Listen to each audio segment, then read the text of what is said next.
हरिः ओम्। व्यासाय भवनाशाय शेषाय गुणराशये हृद्याय शुद्धविद्याय मध्वाय च नमो नमः। नारायणाय परिपूर्णगुणार्णवाय विश्वोदयस्थितिलयो नेतिप्रदाय ज्ञानप्रदाय विबुधासुरसौख्यदुःख सत्कारणाय वितताय नमो नमस्ते। ಶ್ರೀಗುರುಭ್ಯೋ ನಮಃ. ಹರಿಃ ಓಂ. ಗುರುಪೂರ್ಣಿಮೆಯ ಈ ಪರ್ವದಿನದಲ್ಲಿ ನಮಗೆಲ್ಲರಿಗೂ ಮೂಲ ಗುರುಗಳಾದಂತಹ ಜಗದ್ಗುರುಗಳಾದಂತಹ ಮಧ್ವಾಚಾರ್ಯರು ಹಾಗೂ ಅವರ ಅಂತರ್ಯಾಮಿಯಾದ ವೇದವ್ಯಾಸ ದೇವರಿಗೆ ನಮಸ್ಕಾರಗಳನ್ನು ಸಲ್ಲಿಸಿ, ವಿಶೇಷವಾದಂತಹ ಇನ್ನಷ್ಟು ಜ್ಞಾನವನ್ನು ನಮಗೆಲ್ಲರಿಗೂ ಕೊಟ್ಟು ಇದೇ ರೀತಿಯಾಗಿ ಜ್ಞಾನ ಮಾರ್ಗದಲ್ಲಿ ನಡೆಯುವಂತೆ ಅನುಗ್ರಹ ಮಾಡಲಿ ಅಂತ ನಾವೆಲ್ಲರೂ ಕೂಡ ಸೇರಿ ಪ್ರಾರ್ಥನೆಯನ್ನು ಮಾಡ್ತಾ ಇವತ್ತಿನ ಪಾಠವನ್ನ ಪ್ರಾರಂಭ ಮಾಡೋಣ. ತತ್ಪರಿ ನಿರ್ಣಯದ 11ನೇ ಅಧ್ಯಾಯ. ಅದರಲ್ಲಿ ಧೃತರಾಷ್ಟ್ರ, ಪಾಂಡು, ವಿದುರ ಇವರ ಜನ್ಮದ ಕಥೆಯನ್ನು ಹೇಳಿ ಆ ಧೃತರಾಷ್ಟ್ರನ ಮಡದಿಯಾದಂತಹ ಗಾಂಧಾರಿಯ ಜನ್ಮದ ವೃತ್ತಾಂತವನ್ನು ಹೇಳಿದರು. ಇದಾದ ಮೇಲೆ ಪಾಂಡು ಮಹಾರಾಜನ ಮಡದಿಯಾದಂತಹ ಕುಂತಿಯ ಕಥೆಯನ್ನ ಹೇಳ್ತಾ ಇದ್ದಾರೆ. 148ನೇ ಶ್ಲೋಕ. ಶೂರಸ್ಯ ಪುತ್ರಿ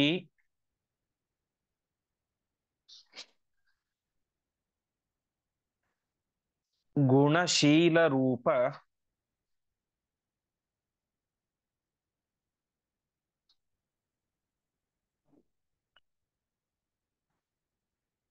ಯುಕ್ತ ದತ್ತ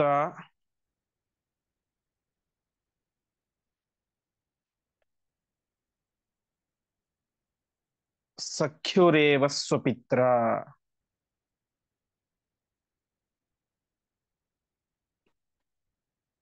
ನಾಮ್ನಾ ಪ್ರಥಾ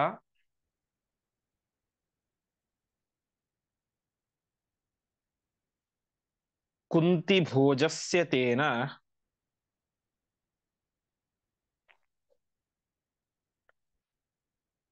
ಕುಂತಿ ಭಾರ್ಯ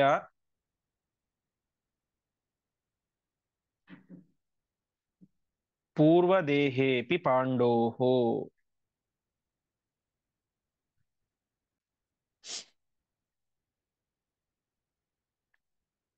ಪದಚ್ಛೇದ. ಶೂರಸ್ಯ ಪುತ್ರಿ ಗುಣಶೀಲ ರೂಪಯುಕ್ತ ದತ್ತ ಸಖ್ಯುಃ ಏವ ಸ್ವಪಿತ್ರ ನಾಮ್ನಾ ಪೃಥಾ ಕುಂತಿ ಭೋಜಸ್ಯ ತೇನ ಕುಂತಿ ಭಾರ್ಯ ಪೂರ್ವದೇಹೆ ಅಪಿ ಪಾಂಡೋಃ. ಈ ಕುಂತಿ ಯಾರು ಅಂತ ಕೇಳಿದ್ರೆ ಶೂರಸ್ಯ ಪುತ್ರಿ, ಶೂರ ಎನ್ನುವಂತಹ ಒಬ್ಬ ರಾಜ, ಆ ಶೂರರಾಜನ ಮಗಳು ಈ ಕುಂತಿ. ಎಂಥವಳು? ಗುಣಶೀಲ ರೂಪಯುಕ್ತ, ಒಳ್ಳೆ ಗುಣ ಇತ್ತು, ಒಳ್ಳೆ ಶೀಲ ನಡತೆ ಇತ್ತು, ಒಳ್ಳೆ ಸದ್ಗುಣವಂತೆಯಾದಂತ ಒಬ್ಬ ಸುಂದರಿ ಹೆಣ್ಣು. ಅವಳನ್ನ ಈ ಶೂರರಾಜ ಏನ್ ಮಾಡಿದ? ಕುಂತಿಭೋಜಸ್ಯ ಸಖ್ಯು ಏವ ಪಿತ್ರ ದತ್ತ. ತನ್ನ ಸಖ್ಯು, ಸ್ನೇಹಿತನಾದಂತಹ, ಕೇವಲ ಸ್ನೇಹಿತ ಮಾತ್ರ ಅಲ್ಲ, ಅವನು ತನ್ನ ಸೋದರತ್ಯ ಮಗನು ಕೂಡ ಆಗಿದ್ದ. ಮಹಾಭಾರತದಲ್ಲಿ ಹೇಳುವಂತೆ ಪಿತೃಶ್ವಶ್ರೀಯಾಯ ಸಹ ತಾಮ್ ಅನಪತ್ಯಾಯ ಭಾರತ ಅಂತ. ಪಿತೃಶ್ವಶ್ರೀಯ, ಪಿತೃಶ್ವಸ ಅಂತ ಹೇಳಿದ್ರೆ ತಂದೆಯ ತಂಗಿ ಅಥವಾ ಅಕ್ಕ, ಸೋದರತ್ತೆ. ಪಿತೃಶ್ವಶ್ರೀಯ ಅಂತ ಹೇಳಿದ್ರೆ ಅವರ ಮಗ, ಅರ್ಥಾತ್ ಸೋದರತ್ತೆಯ ಮಗನಾದಂತಹ ಕುಂತಿ ಭೋಜ. ಅವನು ಸಖ್ಯು, ಒಳ್ಳೆ ಸ್ನೇಹಿತನು ಕೂಡ ಆಗಿದ್ದ. ಯಾರಿಗೆ? ಶೂರರಾಜನಿಗೆ.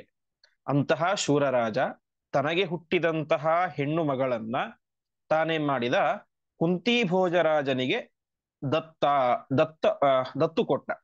ಯಾಕೆಂದ್ರೆ ಅವನಿಗೆ ಮಕ್ಕಳಾಗಿರ್ಲಿಲ್ಲ. ತಾಮ್ ಅನಪತ್ಯಾಯ ಅಂತ ಭಾರತದಲ್ಲಿ ಹೇಳ್ತಾರೆ, ಮಕ್ಕಳಾಗಿರ್ಲಿಲ್ಲ. ಹಾಗಾಗಿ ಆ ಕುಂತಿ ಭೋಜ ರಾಜನಿಗೆ ತನ್ನ ಮಗಳಾದಂತಹ ಯಾವ ಅವಳ ಹೆಸರು ಪೃಥಾ ಅಂತ, ಮುಂದೆ ಅವಳಿಗೆ ಕುಂತಿ ಅಂತ ಹೆಸರು ಬಂತು. ಕುಂತಿ ಭೋಜ ರಾಜನ ಮಗಳಾಗೋದ್ರಿಂದಾಗಿ ಅವಳಿಗೆ ಕುಂತಿ ಅಂತ ಹೆಸರು ಬಂತು. ಮೂಲತಃ ಅವಳ ಹೆಸರು ಪೃಥಾ ಅಂತ. ಆ ಪೃಥೆಯನ್ನ ತಾನೇನ್ ಮಾಡಿದ? ತನ್ನ ಸ್ನೇಹಿತನಾದಂತಹ ಸೋದರತ್ತೆಯ ಮಗನಾದಂತಹ ಕುಂತಿ ಭೋಜರಾಜನಿಗೆ ಕೊಟ್ಟ. ತೇನ ಕುಂತಿ, ಅದರಿಂದಾಗಿ ಅವಳೇನಾದ್ಲು? ಕುಂತಿ ಎಂಬುದಾಗಿ ಪ್ರಖ್ಯಾತಳಾದಳು. ಕುಂತಿ ಭೋಜರಾಜನ ಮಗಳು ಆದ್ರಿಂದಾಗಿ ಕುಂತಿ ಅಂತ ಪ್ರಖ್ಯಾತಳಾದಳು. ಈ ಕುಂತಿ ಏನಾಗಿದ್ದಳು?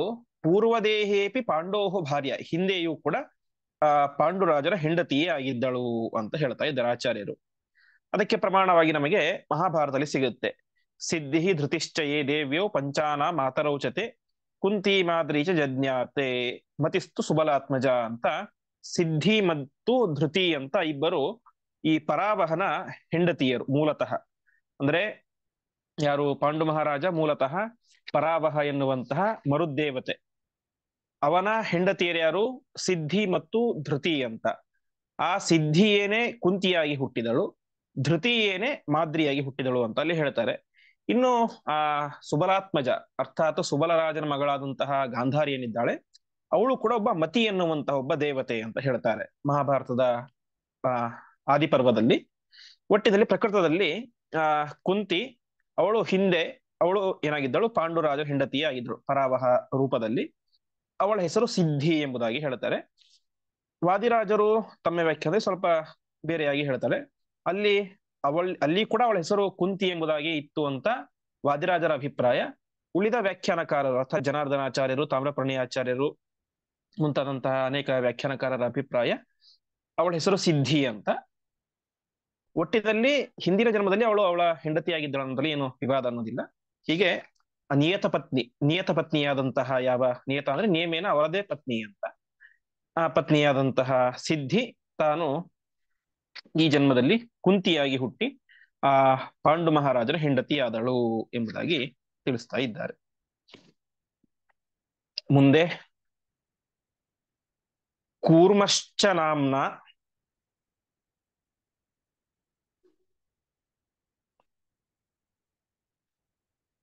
ಮರುದೇವ ಕುಂತಿ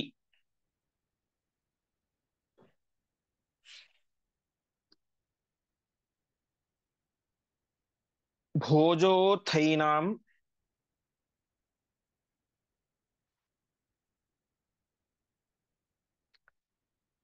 ವರ್ಧಯಾಮಾಸ ಸಮ್ಯಕ್.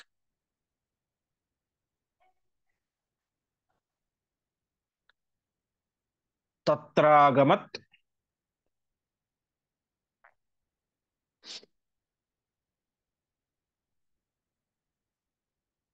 ಶಂಕರಾಂಶೋತಿ ಕೋಪೋ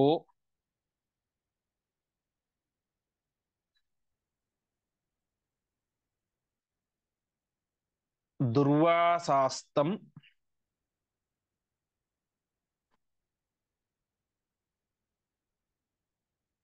ಪ್ರಾಹಮಾಂ ವಾಸಯೇತಿ.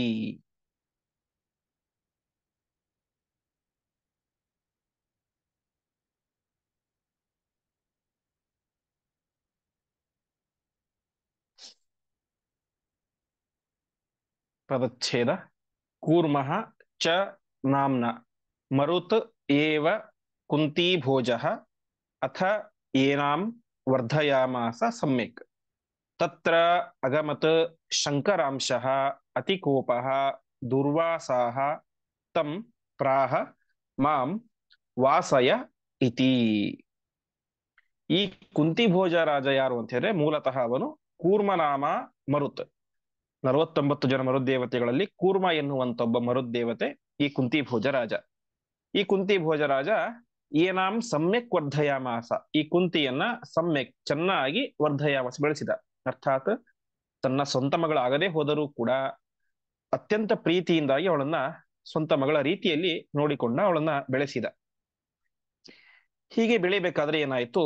ಒಂದು ಸಂದರ್ಭದಲ್ಲಿ ಶಂಕರಾಂಶ ಅತಿಕೋಪ, ರುದ್ರದೇವರ ಅಂಶ ಸಂಭೂತರಾದಂತಹ ಮತ್ತು ಅತಿಕೋಪ ಅತ್ಯಂತ ಕೋಪಿಷ್ಠರಾದಂತಹ ದುರ್ವಾಸ ಋಷಿಗಳು ಅಲ್ಲಿಗೆ ಬಂದರು. ಕುಂತಿ ಭೋಜರಾಜನ ಅರಮನೆಗೆ ಶಂಕರಾಂಶರಾದಂತಹ ಅತ್ಯಂತ ಕೋಪಿಷ್ಠರಾದಂತಹ ದುರ್ವಾಸ ಋಷಿಗಳು ಬಂದರು. ಬಂದು ಹೇಳ್ತಾರೆ, ಮಾಂ ವಾಸಯ, ನಾನು ಇಲ್ಲಿ ಚಾತುರ್ಮಾಸ್ಯ ವ್ರತವನ್ನು ಮಾಡ್ತೇನೆ, ಅದಕ್ಕೆ ನನಗೆ ಅವಕಾಶ ಮಾಡಿಕೊಡುವ ಅಂತ ಕೇಳ್ತಾರೆ. ಇವತ್ತು ಹೇಗಿದ್ರು ಚಾತುರ್ಮಾಸ್ಯ ಪ್ರಾರಂಭ, ಅನೇಕ ಜನ ಇವತ್ತು ಚಾತುರ್ಮಾಸ್ಯ ಸಂಕಲ್ಪವನ್ನು ಮಾಡಿದ್ದಾರೆ. ಅದೇ ರೀತಿಯಾಗಿ ದುರ್ವಾಸರು ಕೂಡ ಕುಂತಿ ಭೋಜರಾಜನ ಅರಮನೆಗೆ ಬಂದು ಹೇಳ್ತಾರೆ, ಚಾತುರ್ಮಾಸ್ಯ ನಾನು ನಿನ್ನ ಅರಮನೆಯಲ್ಲಿ ಮಾಡ್ತೇನೆ, ನನಗೆ ಅವಕಾಶ ಮಾಡಿಕೊಡಿ, ಎಲ್ಲ ವ್ಯವಸ್ಥೆ ಮಾಡುವ ಅಂತ ಹೇಳ್ತಾರೆ. ವಾಸ್ತವಿಕವಾಗಿ ಇವತ್ತು ಚಾತುರ್ಮಾಸ್ಯ ಅಂತ ಹೇಳಿದ್ರೆ 2 ತಿಂಗಳು ಮಾತ್ರ ಮಾಡೋದು. ಹಿಂದೆ ಕಾಲದಲ್ಲಿ ಹಾಗಿರ್ಲಿಲ್ಲ, 4 ತಿಂಗಳು ಅಲ್ಲೇ ವಾಸ ಮಾಡ್ತಾ ಇದ್ರು. ಹಾಗೆ 4 ತಿಂಗಳು ನಾನು ವಾಸ ಮಾಡ್ತೇನೆ, ನನಗೆ ಅವಕಾಶವನ್ನೆಲ್ಲ ಮಾಡಿಕೊಡು ಎಂಬುದಾಗಿ ಆ ದೂರ್ವಾಸ ಋಷಿಗಳು ಕುಂತಿ ಭೋಜರಾಜನ ಹತ್ರ ಕೇಳ್ತಾರೆ. ಅವಾಗ ತಮಾಹ ರಾಜ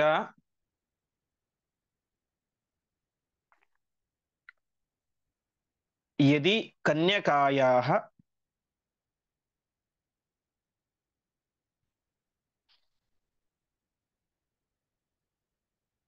ಕ್ಷಮಿಷ್ಯಸೆ ಶಕ್ತಿತಃ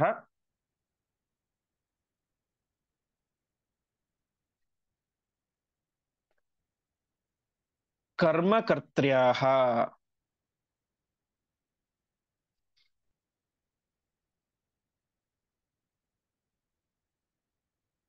ಸುಖಂ ವಸೇತ್ಯೋಮಿತಿ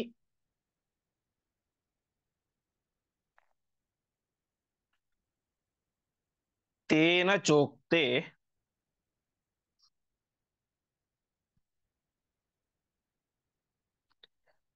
ಶುಶ್ರೂಷಣಾಯ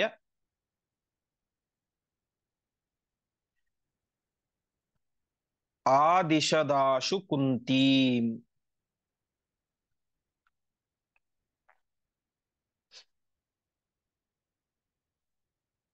ಪದಚ್ಛೇದ. ತಂ ಆಹ ರಾಜ ಯದಿ ಕನ್ಯಕಾಯಾಃ ಶಮಿಷ್ಯಸೆ ಶಕ್ತಿತಃ ಕರ್ಮಕರ್ತ್ರ್ಯಾಃ ಸುಖಂ ವಸ ಇತಿ ಓಂ ಇತಿ ತೇನ ತೇನ ಚ ಉಕ್ತೆ ಶುಶ್ರೂಷಣಾಯ ಆದಿಶತ ಆಶು ಕುಂತೀಂ. ಹಿಂದೊಂದ್ಸಲ ದುರ್ವಾಸ ಪ್ರಸಂಗ ಬಂದಿತ್ತು ರಾಮಾಯಣದ ಸಂದರ್ಭದಲ್ಲಿ. ರಾಮದೇವರ ಮನೆಗೆ ಬರ್ತಾರೆ, ನನ್ನನ್ನು ತೃಪ್ತಿಪಡಿಸಿದವರು ಯಾರು ಇಲ್ಲ ಹಾಗೆ ಹೀಗೆ ಅಂತೆಲ್ಲ ಹೇಳ್ತಾರೆ. ಕೊನೆಗೆ ರಾಮದೇವರು ತೃಪ್ತಿಪಡಿಸಿ ಕಳಿಸ್ತಾರೆ. ಅಲ್ಲಿ ಒಂದು ಮಾತು ಹೇಳಿದ್ವಿ, ನನ್ನನ್ನು ತೃಪ್ತಿಪಡಿಸಿದವರು ಯಾರೂ ಕೂಡ ಇಲ್ಲ ಅಂತ. ಆ ಒಂದು ವ್ಯಾಖ್ಯಾನದ ವಿಚಾರವನ್ನು ಹೇಳಿದ್ದೆ. ಆ ಆ ಕುಂತಿ ತೃಪ್ತಿಪಡಿಸಿದಳು, ಆದರೆ ಅವರು ಒಪ್ಪಿಕೊಂಡು ತೃಪ್ತಿಪಡಿಸಿದ್ದು. ಒಂದ್ ವೇಳೆ ಹೆಚ್ಚು ಕಡಿಮೆ ಆಗಬಹುದು, ಹೆಚ್ಚು ಕಡಿಮೆ ಆದ್ರೂ ಕೂಡ ನೀನು ಸಹಿಸ್ಕೊಳ್ಬೇಕು ಅಂತ ಮೊದಲೇ ಕಂಡೀಷನ್ ಗಳನ್ನು ಹಾಕಿದ್ದ ಕುಂತಿ ಭೋಜರಾಜ. ಆ ರೀತಿ ಸಹಿಸಿಕೊಂಡ್ರು ಅಂತ ಕೇಳಿದ್ವಿ. ಹಾಗೆ ಅವ್ರ ಹೆಸರೇ ದೂರ್ವಾಸ ಅಂತ ಅಲ್ಲಿ ಹೇಳಿದ್ದೆ. ಯಾರು ವಾಸ ಮಾಡಿದರೆ ವಾಸಕ್ಕೆ ಜಾಗ ಕೊಟ್ಟವರಿಗೆ ದುಃಖ ಆಗುತ್ತೋ ಅವರು ದೂರ್ವಾಸರು ಅಂತ. ನಮ್ಮ ಮನೆಯಲ್ಲಿ ಬಂದು ದುರ್ವಾಸರು ವಾಸ ಮಾಡಿದ್ರೆ ನನಗೆ ಭಾರಿ ದುಃಖ, ಕಷ್ಟ. ಯಾಕೆಂದ್ರೆ ಅವರಿಗೆ ಬೇಕಾದಂತಹ ಅವಶ್ಯಕತೆಗಳನ್ನು ಪೂರೈಸೋದು ತುಂಬಾ ಕಷ್ಟ, ತುಂಬಾ ಕೋಪಿಷ್ಟರು ಅಂತ. ಆ ರೀತಿಯಾಗಿ ಎಲ್ಲಿ ವಾಸ ಮಾಡ್ತಾರೋ ಅವರಿಗೆ ತುಂಬಾ ದುಃಖ ಕಷ್ಟ ಅಂತ ಅವರಿಗೆ ದೂರ್ವಾಸ ಹೆಸರು ಬಂತು ಅಂತ ಹೇಳ್ತಾರೆ. ಆವಾಗ ರಾಜನಿಗೆ ಇದೆಲ್ಲ ಗೊತ್ತಿತ್ತು, ದುರ್ವಾಸರು ಮಹಾ ಕೋಪಿಷ್ಟರು ಹಾಗೆ ಹೀಗೆ ಅಂತೆಲ್ಲ. ಒಂದಿನ ಇಟ್ಕೊಳ್ಳೋದೇ ಕಷ್ಟ ಅವರನ್ನ. ಅರ್ಥ ಅದರಲ್ಲೂ 4 ತಿಂಗಳುಗಳ ಕಾಲ ನಮ್ಮ ಮನೆಯಲ್ಲಿ ಇರ್ತಾರೆ, ಎಷ್ಟು ಕಷ್ಟ ಅಂತ ಅವನಿಗೆ ಅರ್ಥ ಆಯ್ತು. ಅದಕ್ಕೆ ರಾಜ ಹೇಳ್ತಾರೆ, ನಮ್ಮ ಮೈ ಮೇಲೆ ಹಾಕೊಂಡ್ಬಿಟ್ರೆ ನಮಗೆ ತೊಂದರೆ ಆಗ್ಬಿಡುತ್ತೆ, ನಾವು ದೊಡ್ಡವರು ಸರಿಯಾಗಿ ಮಾಡ್ಬೇಕಾಗತ್ತೆ. ಅದಕ್ಕೆ ನನ್ನ ಮಗಳು ಹೇಗೋ ಚೆನ್ನಾಗಿ ಕೆಲಸ ಮಾಡ್ತಾಳೆ, ಅವಳ ಮೇಲೆ ಹಾಕೋಣ ಅಂತ ಅವನು ಹೇಳ್ತಾನೆ. ರಾಜ ಹೇಳಿದಾನೆ, ಯದಿ ಕನ್ಯಕಾಯಾ ಶಕ್ತಿತಃ ಕರ್ಮಕರ್ತ್ರ್ಯ ಕ್ಷಮಿಸ್ಯಸೆ. ನನ್ನ ಮಗಳಿದ್ದಾಳೆ, ಇನ್ನೂ ಕನ್ಯೆ, ಶಕ್ತಿತಃ ಕರ್ಮಕರ್ತ್ಯವಳು, ಇನ್ನು ಚಿಕ್ಕವಳು, ತನಗೆ ಎಷ್ಟು ಶಕ್ತಿನೋ ಅಷ್ಟು ನಿಮ್ಮ ಸೇವೆಯನ್ನು ಮಾಡ್ತಾಳೆ. ಅವಳಿಂದ ನೀವು ತುಂಬಾ ಎಕ್ಸ್ಪೆಕ್ಟ್ ಇಟ್ಕೊಳಿಕ್ ಆಗಲ್ಲ, ಯಾಕಂದ್ರೆ ವಯಸ್ಸಿನ ಚಿಕ್ಕವಳು. ತನ್ನ ಶಕ್ತಿ ಎಷ್ಟಿದನೋ ಅಷ್ಟು ಅದಕ್ಕನುಗುಣವಾಗಿ ನಿಮ್ಮ ಸೇವೆಯನ್ನು ಮಾಡ್ತಾಳೆ. ಯದಿ ಕ್ಷಮಿಸ್ಯಸೆ, ನೀವು ಅದರಲ್ಲಿ ಏನೋ ಹೆಚ್ಚು ಕಡಿಮೆ ಆದರೆ, ನನ್ನ ಮಗಳನ್ನ ಕ್ಷಮಿಸ್ತೀರಾ ಅಂತ ಆದರೆ, ಕ್ಷಮಿಸ್ಯಸೆ, ಕ್ಷಮಿಸಿದರೆ ಸುಖಂ ವಸ, ನೀವು ಆರಾಮಾಗಿ ವಾಸ ಮಾಡಬಹುದು. ಇಲ್ಲದೆ ಹೋದ್ರೆ ಇಲ್ಲ, ನಮಗೆ ನಮ್ಮ ಕೈಲಿ ಆಗೋದಿಲ್ಲ ಅಂತ ನೇರವಾಗಿ ಹೇಳ್ಬಿಡ್ತಾನೆ. ಅಂದ್ರೆ ಒಬ್ಬ ಧಾರ್ಮಿಕನಾದಂತಹ ರಾಜ ತನ್ನ ಮನೆಗೆ ತಾನಾಗಿಯೇನೆ ಒದಗಿ ಬಂದಂತಹ ಒಬ್ಬ ದುರ್ವಾಸರಂತಹ ಋಷಿಗಳನ್ನ ಇಷ್ಟು ಕಂಡೀಷನ್ ಹಾಕಿ ಬೇಕಿದ್ರೆ ಇರ್ಬೋದು, ಇಲ್ಲ ಅಥವಾ ಅದರ ಅರ್ಥ ಅಷ್ಟೇ ಅಲ್ವಾ, ಮಾಡೋದಾದ್ರೆ ಇರಿ, ಸಹಿಸ್ಕೊಳ್ಳೋದಾದ್ರೆ ಇರಿ, ಇಲ್ಲಾಂದ್ರೆ ಇಲ್ಲ ಅಂತಾನೆ ಅರ್ಥ. ಈ ರೀತಿಯಾಗಿ ಕಂಡೀಷನ್ ಹಾಕಬೇಕಾದ್ರೆ ದುರ್ವಾಸರ ಕೋಪ ಎಷ್ಟಿತ್ತು ನಾವು ಚಿಂತನೆ ಮಾಡಬಹುದು. ಆ ರೀತಿಯಾಗಿ ಒಬ್ಬ ದೊಡ್ಡ ಮಹಾರಾಜನಿಗೇನೆ ಚಿಂತೆ ಮಾಡುವಷ್ಟು ಮಹಾ ಕೋಪಿಷ್ಠರು ದುರ್ವಾಸ ಋಷಿಗಳು. ಆ ರೀತಿಯಾಗಿ ಅವನು ಹೇಳಿದ, ಕ್ಷಮಿಸ್ಯಸೆ ಸುಖಂ ವಸ, ಕ್ಷಮಿಸ್ತೀ ಅಂತಾದ್ರೆ ವಾಸ ಮಾಡು, ಇಲ್ಲ ಅಂದ್ರೆ ಇಲ್ಲ, ಆ ರೀತಿಯಾಗಿ ಹೇಳಿದ. ಕೊನೆಗೆ ದೂರ್ವಾಸರು ಕೂಡ ಓಮಿತಿ, ಓಂ ಅಂತ ಹೇಳಿದ ಆಗ್ಲಿ ಅಂತ. ಸರಿ ಆಗ್ಲಿ, ಪರವಾಗಿಲ್ಲ, ಸೇವೆ ಮಾಡ್ಲಿ ಅವಳು, ನಾನು ಎಲ್ಲ ಸಹಿಸ್ಕೊಂಡಿರ್ತೇನೆ ಅಂತ ಹೇಳ್ತಾರೆ. ಈ ರೀತಿ ಹೇಳಿದಾಗ ಆ ರಾಜ ಬಂದು ಕುಂತಿ ಹತ್ರ ಹೇಳ್ತಾನೆ, ಶುಶ್ರೂಷಣಾಯ ಆದಿಶದಾಶು ಕುಂತಿ, ನೀನು ಇನ್ನು 4 ತಿಂಗಳುಗಳ ಕಾಲ ಈ ದೂರ್ವಾಸ ಋಷಿಗಳ ಶುಶ್ರೂಷೆಯನ್ನ, ಸೇವೆಯನ್ನ ಚಾಚೂ ತಪ್ಪದೆ ಏನು ಹೆಚ್ಚು ಕಡಿಮೆ ಆಗದಂತೆ ಮಾಡಬೇಕು ಎಂಬುದಾಗಿ ಕುಂತಿ ಭೋಜರಾಜ ತನ್ನ ಮಗಳಾದಂತಹ ಕುಂತಿಗೆ ಹೇಳಿದ. ಮುಂದೆ ಚಕಾರ ಕರ್ಮ ಸಾಪೃಥ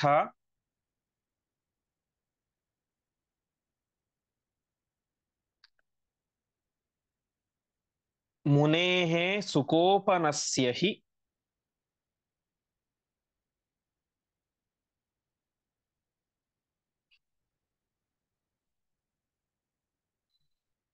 ಯಥಾ ನ ಶಕ್ಯತೆ ಪರೈಃ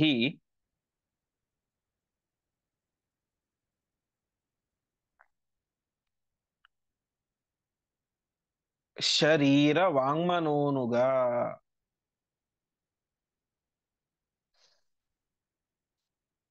ಪದಚ್ಛೇದ. ಚಕಾರ ಕರ್ಮ ಸಾ ಪೃಥ ಮುನೇಃ ಸುಕೋಪನಸ್ಯ ಹಿ ಯಥಾ ನ ಶಕ್ಯತೆ ಪರೈಃ ಶರೀರ ವಾಂಗ್ಮನೋನುಗ. ಎಂಥವನು ದುರ್ವಾಸ? ಸುಕೋಪನ, ಬರೀ ಕೋಪ ಅಲ್ಲ, ಸುಕೋಪನ, ಭಾರೀ ಕೋಪಿಷ್ಟ.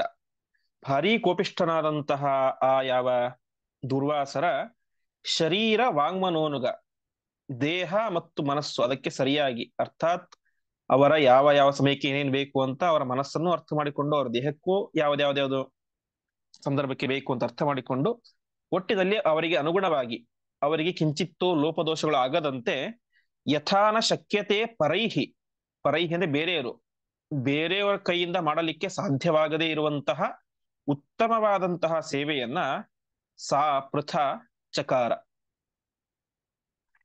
ಪೃಥೆ ಕುಂತಿ ಉತ್ತಮವಾದಂತಹ ರೀತಿಯಲ್ಲಿ ಆ ದುರ್ವಾಸರ ಮನವೊಲಿಸುವಂತೆ ಅದ್ಭುತವಾದಂತಹ ಸೇವೆಯನ್ನ ಆ ಸಣ್ಣ ವಯಸ್ಸಿನಲ್ಲಿ ಮಾಡಿದಳು ಎಂಬುದಾಗಿ ತಿಳಿಸ್ತಾ ಇದ್ದಾರೆ. ಮುಂದೆ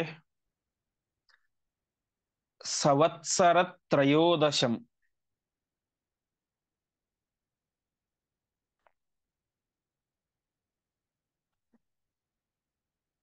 ತಯಾ ಯಥಾವದರ್ಚಿತಃ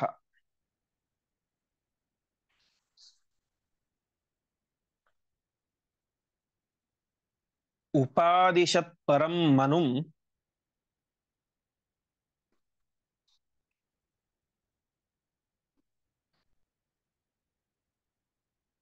ಸಮಸ್ತ ದೇವವಶ್ಯದಂ.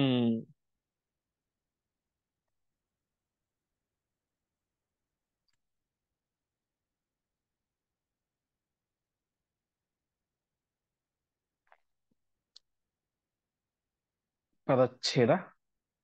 ಸಹ ವತ್ಸರತ್ರಯೋದಶಂ ತಯಾ ಯಥಾವತ್ ಅರ್ಚಿತಃ ಉಪಾದಿಶತ್ ಪರಂ ಮನುಂ ಸಮಸ್ತದೇವ ವಶ್ಯದಂ.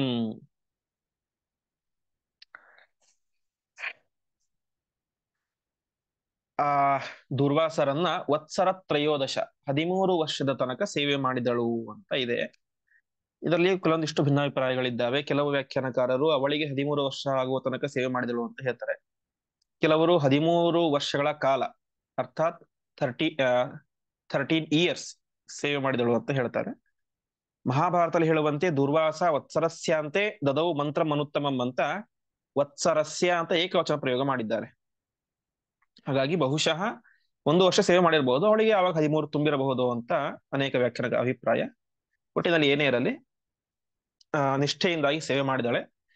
13 ವರ್ಷ ತನಕ ಸೇವೆ ಮಾಡಿದಾಗ ತಯಾ ಯಥಾವದರ್ಚಿತ, ಚೆನ್ನಾಗಿ ಅವರ ಸೇವೆಯನ್ನ ಈ ಕುಂತಿ ಮಾಡ್ತಾಳೆ. ಮಾಡಿದಾಗ ಇವರಿಗೆ ಭಾರಿ ಸಂತೋಷ ಆಯಿತು. ಸಂತೋಷ ಆದಂತಹ ದುರ್ವಾಸ ಋಷಿಗಳು ಅವಳಿಗೆ ಪರಂ ಮನು, ಮನು ಅಂತ ಹೇಳಿ ಮಂತ್ರ, ಆ ಮಂತ್ರಕ್ಕೆ ಮನು ಅಂತ ಯಾಕೆ ಕರೀತಾರೆ ಅಂತ ಹೇಳಿದ್ರೆ ಮನನ ಮಾಡಬೇಕು, ಹಾಗಾಗಿ ಇದಕ್ಕೆ ಮಂತ್ರ ಅಂತ ಕರೀತಾರೆ. ವಾಸ್ತವಿಕ ಮಂತ್ರದ ಇದು ಕೂಡ ಅದೇ ರೀತಿ ಇದೆ. ಮನನಾತ್ ತ್ರಾಯತೆ ಇತಿ ಮಂತ್ರ ಅಂತ ಕರೀತಾರೆ. ಯಾವುದನ್ನು ನಿರಂತರವಾಗಿ ಮನನ ಮಾಡ್ತಾ ಇದ್ರೆ ಅದನ್ನು ನಮ್ಮನ್ನು ರಕ್ಷಣೆ ಮಾಡುತ್ತೆ. ತ್ರಾಯತೆ ಅಂದ್ರೆ ರಕ್ಷಣೆ ಮಾಡೋದು, ಅದಕ್ಕೆ ಮಂತ್ರ ಅಂತ. ಸೊ ಮಂತ್ರ ಅಂದ್ರೆ ಮನನ ಮಾಡೋದು ಅಂತ. ಅಂದ್ರೆ ಇವತ್ತು ನಾವೇನು ಗಾಯತ್ರಿ ಜಪ ಮಾಡ್ತೇವೆ, ಕೃಷ್ಣ ಮಂತ್ರ ಜಪ ಮಾಡ್ತೇವೆ, ಅದರ ಬಗ್ಗೆ ಹೇಳ್ತಾ ಹೋಗ್ತಾರೆ. ಇಂತಹ ಜಪಗಳನ್ನ ಮಾಡ್ಬೇಕಾದ್ರೆ ಷಟ್ಕರ್ಣೋ ಭಿದ್ಯತೆ ಮಂತ್ರ ಅಂತ ಹೇಳ್ತಾರೆ. ನಾವು ಜಪ ಮಾಡ್ತಾ ಇದ್ದೀವಿ ಅಂತ ಅಕ್ಕಪಕ್ಕದವ್ರಿಗೆ ಗೊತ್ತಾಗುವಂತ ಜಪ ಮಾಡಬಾರ್ದು ಅಂತೆ. ಮತ್ತೆ ಹೇಗ್ ಮಾಡ್ಬೇಕು? ನಾವು ಮಾಡುವಂತಹ ಜಪ 4 ಕಿವಿಗಳಿಗೆ ಮಾತ್ರ ಕೇಳಿಸ್ಬೇಕು ಅಂತ ಹೇಳ್ತಾರೆ. 2 ನಮ್ಮ ಕಿವಿ, 2 ಪರಮಾತ್ಮನ ಕಿವಿ. 6ನೇ ಕಿವಿಗೆ ಅಥವಾ 5ನೇ 6ನೇ ಕಿವಿ ಅಥವಾ ಇನ್ನೊಬ್ಬರ ಕಿವಿಗೆ ಆ ಮಂತ್ರ ಬಿದ್ದು ಬಿಟ್ರೆ ಭಿದ್ಯತೆ ಮಂತ್ರ, ಅದರ ಪುಣ್ಯ ಕಡಿಮೆ ಆಗಿಬಿಡುತ್ತೆ, ಅದರ ಫಲ ಕಡಿಮೆ ಆಗುತ್ತೆ ಅಂತ ಹೇಳ್ತಾರೆ. ಹಾಗಾಗಿ ಮಂತ್ರಗಳು ಅಂದ್ರೆ ಮನನ ಮಾಡುವುದು. ಉಳಿದ ಸ್ತೋತ್ರಗಳನ್ನ, ವೇದ ಮಂತ್ರಗಳನ್ನ ಅವಶ್ಯವಾಗಿ ಜೋರಾಗಿ ಪಠನೆ ಮಾಡಬಹುದು. ಆದ್ರೆ ಇಂತಹ ಮಂತ್ರಗಳನ್ನ, ಜಪ ಮಾಡುವಂತಹ ಮಂತ್ರಗಳನ್ನ, ಗಾಯತ್ರಿ ಆಗಲಿ, ಕೃಷ್ಣ ಮಂತ್ರ, ನಾರಾಯಣ ಅಷ್ಟಾಕ್ಷರ ಮುಂತಾದ ಧನ್ವಂತರಿ ಮಂತ್ರಗಳನ್ನೆಲ್ಲವೂ ಕೂಡ ಆದಷ್ಟು ಅಲ್ಲ, ಮನನ ಮಾಡೋದೇ ಅದರ ವಿಧಾನ ಅಂತ. ಹಾಗಾಗಿ ಅದಕ್ಕೆ ಮಂತ್ರ ಅಂತ ಕರೀತಾರೆ. ಹಾಗಾಗಿ ವೇದ ದೂರ್ವಾಸ ಋಷಿಗಳು ಅವಳಿಗೆ ಮಂತ್ರ ಉಪದೇಶವನ್ನು ಮಾಡಿದರು ಅಂತೆ. ಏನು ಮಂತ್ರ? ಸಮಸ್ತ ದೇವ ವಶ್ಯದಂ. ಆ ಮಂತ್ರವನ್ನು ಹೇಳಿ ಅವಳು ಯಾವ ದೇವತೆ ಕರಿತಾಳೋ ಆ ದೇವತೆಗಳು ಇವರ ವಶರಾಗ್ತಾರೆ ಮೀನ್ಸ್ ಬಂದು ಅನುಗ್ರಹ ಮಾಡ್ತಾರೆ ಅಂತ. ಹಾಗೆ ಎಲ್ಲ ದೇವತೆಗಳನ್ನು ಆಕರ್ಷಿಸುವಂತಹ, ಕರೆಯುವಂತಹ ಒಂದು ಮಂತ್ರವನ್ನ ಅವಳಿಗೆ ದೂರ್ವಾಸ ಋಷಿಗಳು ಉಪದೇಶ ಮಾಡಿದರು. ಮುಂದೆ ಋತೌ ಸಾ ಸಮಾಪ್ಲುತ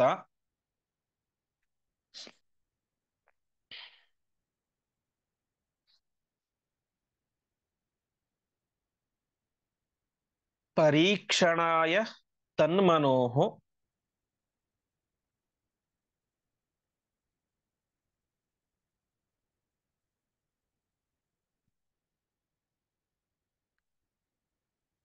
ಸಮಾಹ್ವಯದ್ ದಿವಾಕರಂ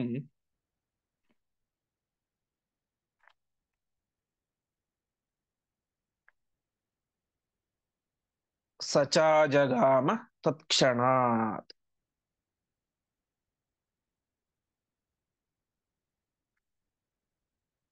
ಪದಚ್ಛೇದ.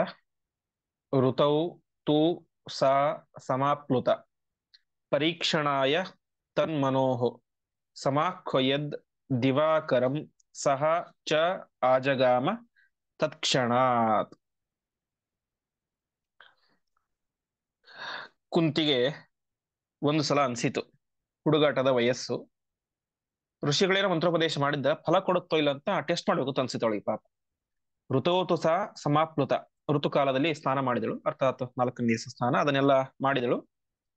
ಮಾಡಿದ ಮೇಲೆ ಪರೀಕ್ಷಣಾಯ ತನ್ನ ಮನೋಹನೆ ಮಂತ್ರ, ಆ ಮಂತ್ರ ಫಲ ಕೊಡುತ್ತೋ ಇಲ್ಲ ಅಂತ ಅದನ್ನ ಪರೀಕ್ಷೆ ಮಾಡ್ಬೇಕು ಅಂತ ಅವಳಿಗೆ ಅನ್ಸಿತು. ಮಂತ್ರದ ಪಠನವನ್ನು ಮಾಡಿ ಸಮಾಹ್ವಯದ್ ದಿವಾಕರಂ, ಯಾವ ದೇವತೆಯನ್ನ ಕರಿಬೇಕು ಅಂತ ಅವಳಿಗೆ ಗೊಂದಲ ಆಯ್ತು. ಮೇಲ್ ನೋಡ್ತಾಳೆ, ಸೂರ್ಯ ಕಾಣಿಸಿದ. ಸೂರ್ಯ ಪ್ರತ್ಯಕ್ಷ ದೇವತಾ ಅಂತ ಹೇಳ್ತಾರೆ, ಕಣ್ಣಿಗೆ ಕಾಣುವಂತಹ ದೇವತೆ ಸೂರ್ಯ ಅಂತ. ಸೂರ್ಯ ಕಾಣಿಸಿದ ತಕ್ಷಣವೇ ಸೂರ್ಯ ನನ್ನ ಮಂತ್ರದಿಂದ ಕರೆದಳು. ತಕ್ಷಣದಲ್ಲಿ ಸೂರ್ಯ ಬಂದು ಎದುರಿಗೆ ನಿಂತ್ಕೊಂಡ್ಬಿಟ್ಟ. ಸಚಾಜಗಾಮ ತತ್ಕ್ಷಣದಲ್ಲಿ ಏನೇ ಸೂರ್ಯ ಬಂದು ನಿಂತುಕೊಂಡ. ಅಂದರೆ ಒಂದು ಆ ಮಂತ್ರದ ಪ್ರಭಾವ ಎಷ್ಟಿದ್ದರೂ ಕೂಡ ಮಂತ್ರ ಹೇಳುವಂತಹ ನಾವು ಅದನ್ನ ಸರಿಯಾಗಿ ಶ್ರದ್ಧೆಯಿಂದ, ಭಕ್ತಿಯಿಂದ, ಪಾವಿತ್ರತೆಯಿಂದ ಉಚ್ಚಾರಣೆ ಮಾಡದೆ ಹೋದ್ರೆ ಫಲ ಕೊಡೋದಿಲ್ಲ. ಕುಂತಿಗೆ ಆ ವಯಸ್ಸಿನಲ್ಲಿ ಏನೇ ಅಷ್ಟು ಶುದ್ಧತೆ, ಪಾವಿತ್ರ್ಯತೆ, ಮಂತ್ರದ ಸಿದ್ಧಿ ಎಲ್ಲವೂ ಕೂಡ ಇತ್ತು. ಹಾಗಾಗಿ ಮಂತ್ರ ಹೇಳಿದ್ದೇ ತಡ ತಕ್ಷಣದಲ್ಲಿ ಸೂರ್ಯ ಬಂದು ಮುಂದೆ ನಿಂತುಕೊಂಡ, ಮೂರ್ತಿಮತ್ತಾಗಿ ಬಂದು ನಿಂತುಕೊಂಡ. ಮುಂದೆ ತಥೋ ನಸಾ ವಿಸರ್ಜಿತು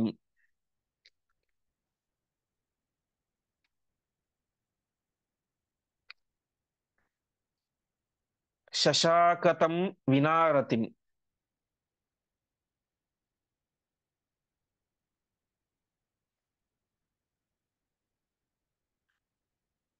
ಸುವಾಕ್ ಪ್ರಯತ್ನತೋಪಿತಾಂ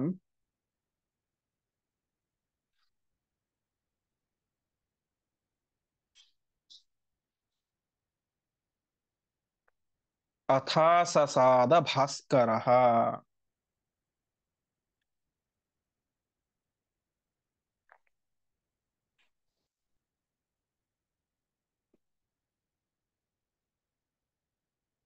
ಪದಚ್ಛೇದ. ತತಃ ನ ಸಾ ವಿಸರ್ಜಿತುಂ ಶಶಾಕ ತಂ ವಿನಾ ರತಿಂ ಸುವಾಕ್ ಪ್ರಯತ್ನತಃ ಅಪಿ ತಾಂ ಅಥ ಆಸಸಾದ ಭಾಸ್ಕರಃ. ದುರ್ವಾಸರಿಗೆ ಉದ್ದೇಶ ಇದ್ದದ್ದು ಅದರಿಂದಾಗಿ ಮುಂದೆ ಅವಳಿಗೆ ಸಂತಾನ ಆಗಬೇಕು ಅಂತ. ಅರ್ಥ ಮುಂದೆ ನಾವು ಕೇಳುವಂತಹ ನೀನು ಪಾಂಡು ಮಹಾರಾಜ ಅದೆಲ್ಲವೂ ಕೂಡ ಒಂದು ವಿಧಿ, ಅವಳವಳ ಅವರವರ ಪ್ರಾರಬ್ಧ ಕರ್ಮಾನುಸಾರವಾಗಿ ಇಷ್ಟ ನಡೆಯುತ್ತೆ. ಅದಕ್ಕನುಗುಣವಾಗಿಯೇ ದುರ್ವಾಸರು ಕೂಡ ಆ ರೀತಿಯಾದ ಮಂತ್ರದ ಉಪದೇಶವನ್ನು ಮಾಡಿದ್ದರು. ಸೂರ್ಯ ಬಂದು ನಿಂತುಕೊಂಡ.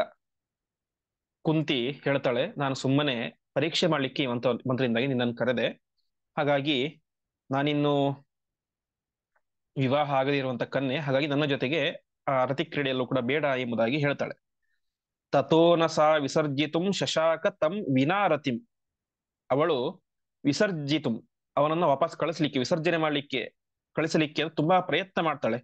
ಆದರೆ ವಿನಾರತಿಂ ನಶಶಾಕ, ನಾನು ರತಿಕ್ರೀಡೆ ಆ ಭೋಗವನ್ನು ಮಾಡದೇನೆ ಹೋಗ್ಲಿಕ್ಕೆ ಸಾಧ್ಯ ಇಲ್ಲ ಅಂತ ಸೂರ್ಯ ಹೇಳಿದ. ಸುವಾಕ್ ಪ್ರಯತ್ನತೋಪಿ, ಅನೇಕ ವಾಕ್ ಅಂದ್ರೆ ಮಾತುಗಳು, ಅನೇಕ ರೀತಿಯಂತ ಮಾತುಗಳಿಂದಾಗಿ ಹೇಳ್ತಾಳೆ. ಕುಂತಿ ಎಷ್ಟು ಮಾತನ್ನ ಹೇಳಿದರೂ ಕೂಡ ಸೂರ್ಯ ಕೇಳೋದೇ ಇಲ್ಲ. ಕೊನೆಗೇನಾಯಿತು, ಅನಿವಾರ್ಯವಾಗಿ ತಾಮ್ ಅಥಾಸಸಾದ ಭಾಸ್ಕರ, ಸೂರ್ಯ ಅವಳನ್ನ ಸೇರಿದ ಎಂಬುದಾಗಿ ಹೇಳ್ತಾ ಇದ್ದಾರೆ. ಹೀಗೆ ಸಣ್ಣ ವಯಸ್ಸಿನಲ್ಲಿ ಮಾಡಿದಂತಹ ತಪ್ಪಿನಿಂದಾಗಿ ಈ ರೀತಿಯಾದಂತಹ ಒಂದು ದೊಡ್ಡ ಪರಿಣಾಮವನ್ನ ಎದುರಿಸಬೇಕಾದಂತಹ ಪರಿಸ್ಥಿತಿ ಆ ಕುಂತಿಗೆ ಬಂತು. ಮುಂದೆ ಸತತ್ರ ಜಜ್ನಿವಾನ್ ಸ್ವಯಂ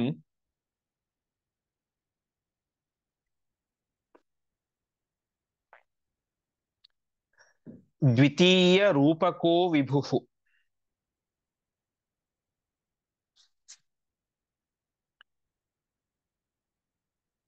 ಸವರ್ಮ ದಿವ್ಯ ಕುಂಡಲೋ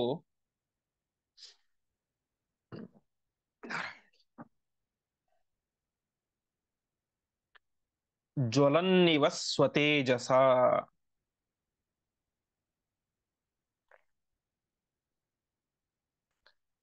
ಪದಚ್ಛೇದ. ಸಹ ತತ್ರ ಜಜ್ನಿವಾನ್ ಸ್ವಯಂ ದ್ವಿತೀಯ ರೂಪಕಃ ವಿಭುಃ ಸವರ್ಮ ದಿವ್ಯ ಕುಂಡಲಃ ಜ್ವಲನ್ ಇವ ಸ್ವತೇಜಸ. ಅಲ್ಲಿ ಹುಟ್ಟಿದ್ಯಾರು ಅಂತ ಹೇಳಿದ್ರೆ ಕರ್ಣ ಹುಟ್ಟಿದ ಅಂತ. ಕರ್ಣ ಯಾರು ಅಂತ ಹೇಳ್ತಾ ಇದ್ದಾರೆ. ಸ್ವಯಂ ವಿಭುಹು, ಸಾಕ್ಷಾತ್ ಸೂರ್ಯನೇನೆ ದ್ವಿತೀಯ ರೂಪಕ, ತನ್ನ ಇನ್ನೊಂದು ರೂಪದಿಂದಾಗಿ ಅಲ್ಲಿ ಹುಟ್ಟಿದ. ತತ್ರ ಜಜ್ನಿವಾನ್, ಅಲ್ಲಿ ಹುಟ್ಟಿದ, ಕುಂತಿಯಲ್ಲಿ ಹುಟ್ಟಿದ. ಹೇಗೆ ಹುಟ್ಟಿದ? ಸವರ್ಮ ದಿವ್ಯ ಕುಂಡಲ ಜ್ವಲನ್ನಿವ ಸ್ವತೇಜಸ, ಉತ್ತಮವಾದಂತಹ ತೇಜಸ್ಸು. ಸೂರ್ಯನ ತೇಜಸ್ಸು ಅಂದ್ರೆ ನಿಮ್ಗೆಲ್ಲ ಗೊತ್ತೇ ಇದೆ, ಅಷ್ಟು ವಿಶಿಷ್ಟವಾದ ತೇಜಸ್ಸು. ಅಂತಹ ತೇಜಸ್ಸಿನಿಂದಾಗಿ ಜ್ವಲನ್ನಿವ, ಜ್ವಲಿಸ್ತಾ ಇದ್ದಾನೆ ಅನಿಸ್ತಾ ಇದೆ ಅಂತೆ, ಉರಿತಾ ಇದ್ದಾನೆ ಏನೋ ಸೂರ್ಯ ಅಂತ. ಆ ರೀತಿಯಾದಂತಹ ಅದ್ಭುತವಾದಂತಹ ತೇಜಸ್ಸಿನಿಂದಾಗಿ ಸವರ್ಮ ದಿವ್ಯ ಕುಂಡಲ, ಕವಚ ಕುಂಡಲಗಳನ್ನ ಧಾರಣೆ ಮಾಡಿಕೊಂಡೇನೆ ಆ ಸೂರ್ಯ ತಾನು ಇನ್ನೊಂದು ರೂಪದಿಂದಾಗಿ ಕುಂತಿಯಲ್ಲಿ ತಾನು ಹುಟ್ಟಿದ. ಅರ್ಥಾತ್ ಅಲ್ಲಿ ಭೋಗ ಮಾಡಿದ್ದು ಸೂರ್ಯನೇ, ಹುಟ್ಟಿದ್ದು ಕೂಡ ಸೂರ್ಯನೇ ತನ್ನಿಂದ ತಾನಾಗಿಯೇನೆ ಕುಂತಿಯಲ್ಲಿ ಹುಟ್ಟಿದ. ಇಲ್ಲಿ ಕುಂತಿಯಲ್ಲಿ ಹುಟ್ಟಿದ ಅಂದ ತಕ್ಷಣ ಮತ್ತೇನೋ 9 ತಿಂಗಳು ಗರ್ಭಿಣಿಯಾಗಿದ್ದು ಅದರಿಂದ ಆಮೇಲೆ ಹುಟ್ಟಿತು ಅಂತ ಅರ್ಥ ಅಲ್ಲ. ಇವರೆಲ್ಲರೂ ಕೂಡ ಬಹುತೇಕ ಕಡೆ ಆಗೋದು ಸದ್ಯೋಜಾತ ಅಂತ, ತಕ್ಷಣದಲ್ಲಿ ಹುಟ್ಟುತ್ತಾರೆ, ಭೋಗ ಆಯಿತು ಆ ತಕ್ಷಣ ಹುಡ್ತಾರೆ ಅಂತ. ಆ ರೀತಿ ಇಲ್ಲೂ ಕೂಡ ಹುಟ್ಟಿದಲ್ಲ. ಯಾಕಂತೇಳಿ 9 ತಿಂಗಳಾಗಬೇಕಂತ ಹೇಳಿದ್ರೆ ಮತ್ತೆ ಆ ವಿಚಾರ ಇಡೀ ಜಗತ್ತಿಗೆ ಗೊತ್ತಾಗುತ್ತೆ. ಆ ರೀತಿ ಪ್ರಸಂಗ ಏನಿಲ್ಲ, ತಕ್ಷಣದಲ್ಲಿ ಮಗು ಹುಟ್ಟಿತು. ಅವನ್ ಯಾರು ಅಂತ ತಿಳಿಸ್ತಾ ಇದ್ದಾರೆ. ಪುರಾಸ ವಾಲಿಮಾರಣ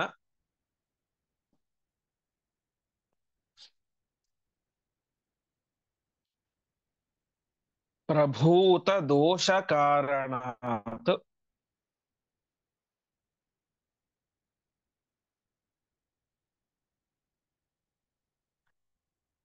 ಸಹಸ್ರವರ್ಮ ನಾಮಿನ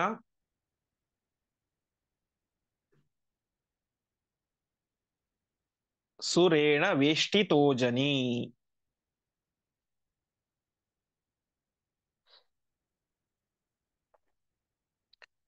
ಪದಚ್ಛೇದ. ಪುರ ಸಹ ವಾಲಿಮಾರಣ ಪ್ರಭೂತ ದೋಷ ಕಾರಣಾತ್ ಸಹಸ್ರವರ್ಮ ನಾಮಿನ ಅಸುರೇಣ ವೇಷ್ಟಿತ ಅಜನಿ. ಹಿಂದೆ ಈ ಸೂರ್ಯ ಏನಾಗಿ ಹುಟ್ಟಿದ್ದ? ರಾಮಾಯಣ ಸಂದರ್ಭದಲ್ಲಿ ವಾಲಿಯಾಗಿ ಸುಗ್ರೀವನಾಗಿ ಹುಟ್ಟಿದ್ದ. ಸುಗ್ರೀವನಾಗಿ ಹುಟ್ಟಿದ್ದಾಗ ಅವನೇನ್ ಮಾಡಿದ, ವಾಲಿಮಾರಣ ಪ್ರಭೂತ ದೋಷ ಕಾರಣ, ವಾಲಿಯನ್ನ ಸಂಹಾರ ಮಾಡಿದ್ದಲ್ಲ, ವಾಲಿಯನ್ನ ರಾಮನಿಗೆ ಹೇಳಿ ಸಂಹಾರ ಮಾಡಿಸಿದ. ಹೀಗೆ ತನಗಿಂತ ಹಿರಿಯನನ್ನ ಆ ರೀತಿಯಾಗಿ ಕೊಲ್ಲಿಸಿದ್ದರ ಪರಿಣಾಮದಿಂದಾಗಿ ಅವನಿಗೇನಾಗಿತ್ತು, ಪ್ರಭೂತ ದೋಷ ಕಾರಣ, ಸಣ್ಣ ಪುಟ್ಟ ದೋಷ ಅಲ್ಲ, ಪ್ರಭೂತ ದೊಡ್ಡ ದೋಷ ಅವನಿಗೆ ಬಂದಿತ್ತು. ಹಾಗಾಗಿ ಇಲ್ಲೇನಾಯ್ತು, ಸೂರ್ಯನ ಜೊತೆಗೆ ಸಹಸ್ರವರ್ಮನಾಮಿನ ಅಸುರೇಣ, ಸೂರ್ಯನೊಬ್ಬನೇ ಬರ್ಲಿಲ್ಲ ಅಲ್ಲಿ, ಸೂರ್ಯನ ಜೊತೆಗೆ ಸಹಸ್ರವರ್ಮ ಎನ್ನುವಂತ ಒಬ್ಬ ಅಸುರ, ಅವನ ಜೊತೆಗೇನೆ ವೇಷ್ಟಿತ ಜನಿ, ಅವನು ಕೂಡ ಅಲ್ಲಿ ಆವೇಶದಿಂದಾಗಿ ಹುಟ್ಟಿದ. ಹೀಗೆ ಸೂರ್ಯ ಮತ್ತು ಸಹಸ್ರವರ್ಮ ಇಬ್ಬರು ಕೂಡ ಸೇರಿಕೊಂಡು ಕರ್ಣನಾಗಿ ಹುಟ್ಟಿದರು. ಹಾಗಾಗಿ ಕರ್ಣ ಅಷ್ಟೆಲ್ಲ ದುಷ್ಕೃತ್ಯಗಳನ್ನ ಮಾಡಿದ. ಆ ಸಹಸ್ರವರ್ಮನಿಗೆ ಇನ್ನೊಂದು ಹೆಸರು ನಿವಾತ ಕವಚ ಅಂತ. ಆ ನಿವಾತ ಕವಚ ಅರ್ಥಾತ್ ಸಹಸ್ರವರ್ಮ, ಅವನು ಕೂಡ ಅಲ್ಲಿ ಪ್ರವೇಶಗೊಂಡಿದ್ದ. ಸಹಸ್ರವರ್ಮ ಅಲ್ಲಿ ಪ್ರವೇಶ ಆಗಿದ್ದರಿಂದಲೇನೆ ಏನಾಯ್ತು, ಅವನಿಗೆ ಹುಟ್ಟುವಾಗಲೇನೆ ಕವಚಗಳು ಬಂದಿದ್ದು. ಸಹಸ್ರವರ್ಮ ಅಂತಂದ್ರೆ ಅವಳಿಗೆ 1000 ಕವಚಗಳು ಅಂತ ಅರ್ಥ. ಸೊ ಇಲ್ಲಿ ಮಗು ಹುಟ್ಟಬೇಕಾದೇನೆ ಜೊತೆಗೇನೆ ಕವಚಗಳೆಲ್ಲ ಬಂದಿತ್ತು. ಬರ್ಲಿಕ್ಕೆ ಕಾರಣ ಈ ಸಹಸ್ರವರ್ಮನ ಆವೇಶ. ಒಟ್ಟಿನಲ್ಲಿ ಕುಂತಿಯಲ್ಲಿ ಕನ್ಯಾವಸ್ಥೆಯಲ್ಲಿಯೇನೆ ಮಾಡಿದಂತಹ ಒಂದು ಅಚಾನಕ್ ಆದಂತಹ ತಪ್ಪಿನಿಂದಾಗಿ ಕರ್ಣ ತಾನು ಜನಿಸಿದ. ಮುಂದೆ ಅವನೇನಾದ ಅಂತ ತಿಳಿಸ್ತಾ ಹೋಗ್ತಾರೆ.